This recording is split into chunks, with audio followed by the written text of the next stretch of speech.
Buen día. Vamos a continuar con el tema 2 de esta asignatura, el cual consiste en el empuje. Específicamente esta parte del tema 2 es el empuje en motores de reacción. Ok, partamos de la segunda ley de Newton, la cual establece que la fuerza es igual a la masa por la aceleración. Tomemos este esquema bastante burdo de lo que es un motor de reacción, de los cuales se respira aire, en los cuales 1 sería la boca de entrada o nacela y 2 sería la salida de los escapes de los gases.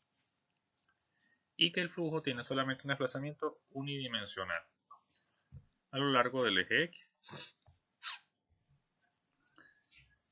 Tengamos que a la entrada el flujo de aire entra con una velocidad 1 y a la salida se escapa con una velocidad 2. Y siguiendo destacando esto, tengamos que el flujo másico o la cantidad de masa por unidad de tiempo o flujo másico que entra es igual a la que sale. O sea, tendríamos que ese diferencial de masa de la entrada es igual al de la salida, suponiendo que el flujo másico es constante. Después tengamos, operando, tenemos que la masa es igual a la densidad por el área de la sección por el diferencial de x, o sea, el espacio que se ha desplazado el flujo en un diferencial de tiempo. Y la aceleración es el diferencial de velocidad entre el diferencial de tiempo. Operando tendríamos que el diferencial de x entre el diferencial de t sería la velocidad y ρ por área por la velocidad sería el flujo másico por el diferencial de velocidad. Entonces tendríamos que el diferencial del vector fuerza a lo largo del eje X va a ser igual al diferencial del flujo másico por la velocidad a lo largo del eje X. Y tomando límites, en este caso sería 1 y 2, tendríamos entonces que la sumatoria de fuerzas a lo largo del eje X va a ser al flujo másico por la velocidad saliente menos el flujo másico por la velocidad entrante a lo largo del eje X. Y esto es lo que veríamos que produce una fuerza. Una fuerza que sería en sentido contrario al escape de los gases. También vemos que para que esto suceda, tendríamos que la relación, o sea, el producto del flujo másico por la velocidad saliente debe ser mayor a la entrante. Y suponiendo que el flujo másico, como lo establece aquí, es constante, entonces la velocidad saliente debe ser mayor a la velocidad entrante para que exista el empuje.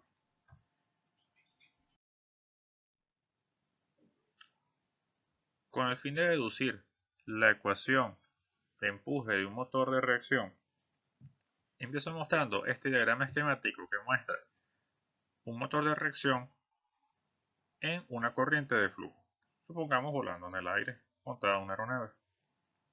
En esta se muestran 4 puntos distintivos. El punto 1 se llama aguas arriba del motor, es decir, que la sección por delante de esto, todo siempre va a ser igual. El punto 2 es la boca de entrada del motor. El punto 3 es la sección de salida del motor. Y el punto 4 es la sección aguas abajo del motor, es decir, esta sección en adelante, las condiciones no varían o cambian, o sea, hacia el infinito seguirían siendo como se muestra en esta misma línea que está acá. Entre la sección 1 y 2 se supone que hay unos cambios y variaciones del flujo que se aproxima a la boca de entrada del motor.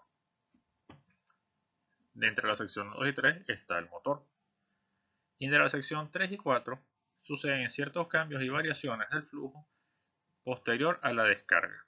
Se suele creer que el flujo a la salida del motor ya automáticamente tiene unas condiciones dadas. No, ellas se van desarrollando a lo largo de una distancia dada, que es justamente la distancia de 3 y 4, hasta donde llega a la sección de aguas abajo, en la cual de ahí en adelante se puede considerar como que no hay sus variaciones, no suceden más hacia el infinito.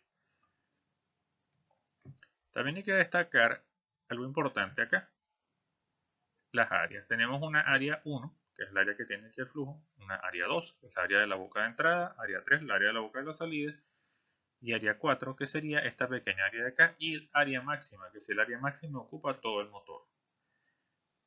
También debo mostrar lo siguiente. La velocidad 1 es la velocidad con que se desplaza el motor o que se desplaza el flujo alrededor del motor, y es la velocidad que está acá. Sin embargo, la velocidad 2 no es igual a la velocidad 1, aunque se puede asumir en ciertas ocasiones que sí. La velocidad 3, según lo que demostramos en la lámina previa, no es igual a la velocidad 2, por lo menos si queremos que exista el empuje. Y la velocidad 4 no es nunca igual a la velocidad 3. También tenemos una presión A, que es la presión atmosférica, que es la presión que está antes de llegar en la sección aguas arriba, en la sección aguas abajo y alrededor del motor, más no es la presión en la boca de entrada ni en la boca de salida. Dicho esto, puedo pasar a la deducción de la ecuación.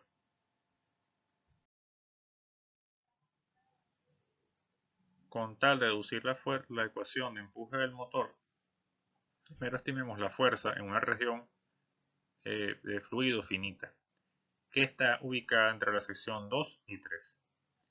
Vamos a considerar que el flujo es estacionario unidimensional. Para estimar entonces las fuerzas producidas en esta sección, la cual se considera la fuerza que se produce en el interior del motor de reacción.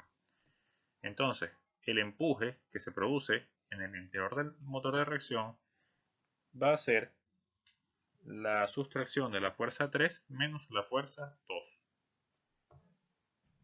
Esto quedaría simplemente como se muestra aquí, en base a lo que se observa en estos lugares. Al flujo másico por la velocidad más el producto de la presión por el área 3, es decir, las fuerzas que produce que están en la cara 3, que son las que están acá, menos las fuerzas que están en la cara 2, que son las que están acá, quedando como se muestra aquí.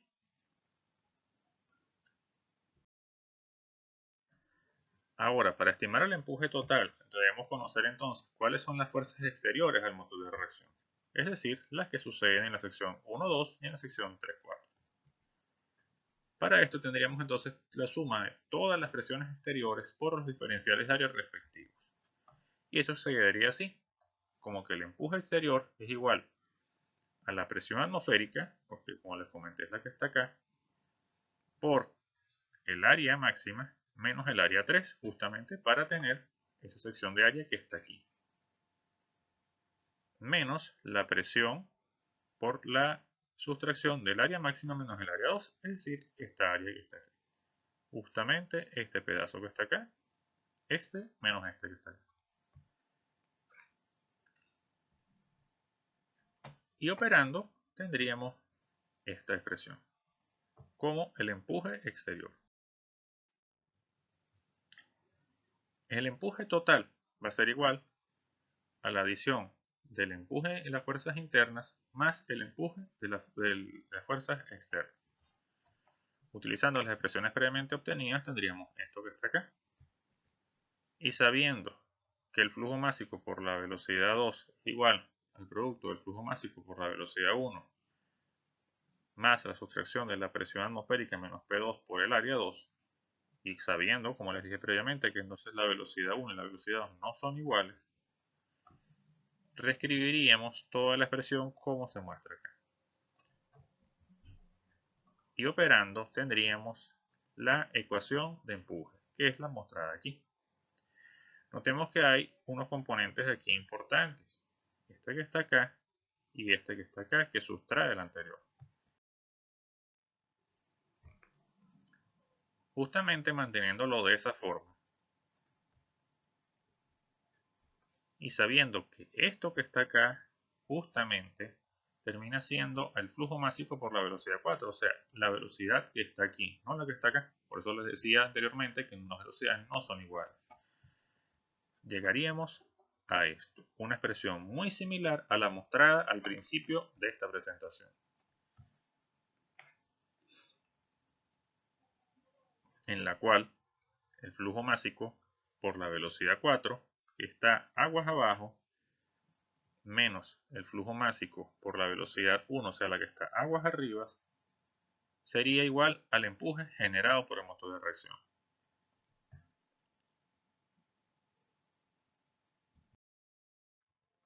Otra distinción que hay que hacer de esta ecuación viene al rearreglarla como se muestra aquí, que simplemente es extrayendo el flujo másico para acá.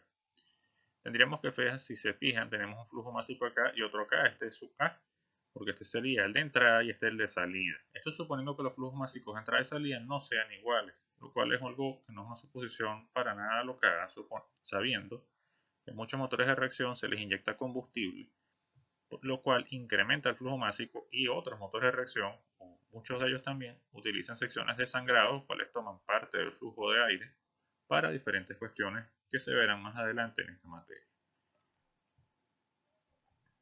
Ahora, ¿por qué tenemos esto? Porque esto es el empuje neto, o sea, el empuje que en verdad tenemos.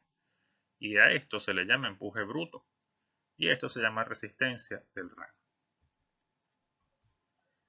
Entonces, tendríamos que el empuje bruto sería el que está generando un empuje positivo, pero la resistencia de RAM estaría generando una especie de resistencia, o sea, sería una cuestión contraria al avance de este. Así de simple vista pensaríamos que la resistencia RAM está subtrayendo el avance del empuje y está disminuyendo el empuje. Pero como veremos más adelante, esta velocidad, la velocidad V1, afecta el flujo másico A, y a medida que aumentemos V1 también aumentaríamos el flujo másico, así que no es del todo de esa manera. Sin embargo, dejemos eso para una futura presentación. Y bueno, y con eso terminamos esta primera parte del tema 2. Continuaré en la siguiente parte de este tema 2 en la presentación de empuje, potencia y eficiencia. Muchas gracias por su atención.